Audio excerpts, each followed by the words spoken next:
চাই, পাত্র চাই, পাত্র চাই। ম্যাডামের জন্য পাত্র চাই। আমি বড় যাই, ম্যাডাম আবার বিয়ে করতে চাই। তবে একটাই শর্ত, ম্যাডাম অন্ধ ছেলেকে বিয়ে করবে। বয়স 20 থেকে 25-এর মধ্যে হতে হবে।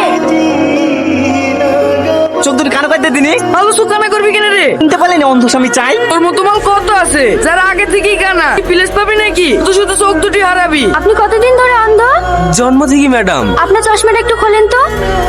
আপনি কি চোখে একদমই দেখতে পান না? না madam, sorry madam. Get out.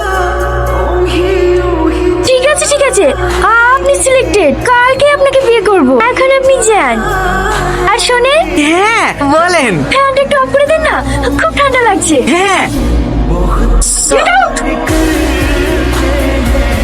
যান, আপনি চেয়ারে গিয়ে বসেন। জিয়ার কোথায়? জিয়ার আরে আরে, বললেন কিভাবে? ওঠেন। কি জানি পায়ের নিচে কিছু পড়েছিল মনে হয়।